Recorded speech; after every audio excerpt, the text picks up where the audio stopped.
सबसे पहले आपका शुक्रिया इस वक्त मीडिया के सामने आने का एक मकसद ये है कि एक इम्पॉर्टेंट डेवलपमेंट आपके सामने आपके साथ शेयर करनी है। जैसा कि आपको पता ही है कि जीपी फंड, कम्युनिकेशन, ग्रेजुएटी,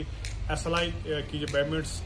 बिल्कुल डिफरेंट ट्रेजरीज में वो बिलें धूल चाट रही थी। तो उस चीज़ का लेकर Jammu Kashmir teachers forum led by chairman Mohammad Shabir Atar और employee joint consultative committee led by Ejaz Ahmad Khan, हमने बड़ा स्ट्रगल किया था पिछले 2-3 सालों में। एक तो हमने प्रोटेस्ट किए थे, मेमोरेंडम्स दिए थे, सरकारी पावर कॉरिडोर्स में जो लोग हैं उनसे हम मिले थे। तो अल्टीमेटली ऑनरेबल चीफ मिनिस्टर जो जम्मू कश्मीर के हैं श्री उमर अब्दुल्ला जी, उनसे जब हमारी मीटिंग हुई पिछले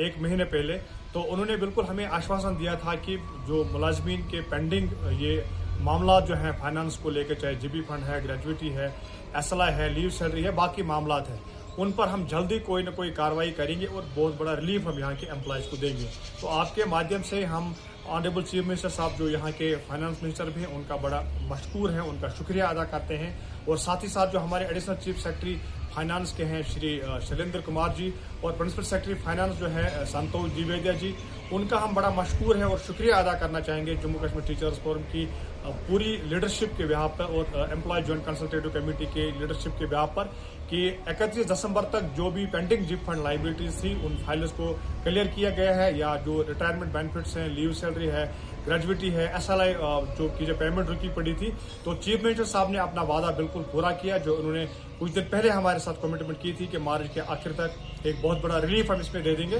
तो कहीं ना कहीं ये राहत भरी खबर है और एम्प्लॉइज बिल्कुल इस चीज़ को शुक्रिया अदा करते हैं ऑनरेबल चीफ मिनिस्टर साहब का और जितने भी फाइनेंस डिपार्टमेंट के मुतल्लिकीन हैं, और पर्टिकुलरली जो यहाँ के वर्दी चीफ सेक्रेटरी साहब अटल डलू जी हैं, जिन्होंने बड़ा इसमें पॉजिटिव रोल किया और अपने ऑफिस को यूज करते हुए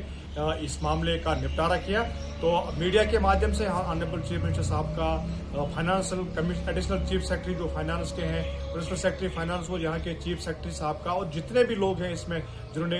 बिल्कुल इसमें मदद की इस चीज़ को रिलीज करने में, तो हम टीचर्स फोरम के बिहाफ पर उनका शुक्रिया अदा करते हैं। और साथ ही साथ उम्मीद ये करते हैं, जो हमारी एक डिमांड भी है और रिक्वेस्ट भी है कि जो नया फाइनेंशियल ईयर अब 1 अप्रैल से शुरू होगा, तो जिस तरह से एम्प्लॉइज को 24 घंटे के अंदर अंदर या 2 दिन 3 दिन के अंदर अंदर जीबी फंड का पैसा मिलता था, उसी तरह अमल पर इस चीज को स्ट्रीमलाइन किया जाएगा, ताकि जो मुलाजमीन है जो जीपी फंड निकालने के लिए सरकार के पास जाते हैं किसी मजबूरी को लेकर, उनको वो पैसा इन टाइम मिले और मुलाजमीन जो है वो रात की सांस ले सकें। एट द एंड मैं यही कहना चाहूंगा, ये बहुत बड़ी राहत है, बहुत बड़ा रिलीफ है एम्प्लॉयज के लिए जो दर-बदर की ठोकरें खा रहे थे, जो परेशानी की हालत में थे। तो 31 दिसंबर ये जो जीपी फंड रिलीज हुआ है या रिटायरमेंट बेनिफिट रिलीज हुई, कहीं ना कहीं ये खुशाइन कदम है और हम हुकूमत जम्मू कश्मीर का, खुसूसन ऑनरेबल चीफ मिनिस्टर साहब का शुक्रिया अदा करते हैं।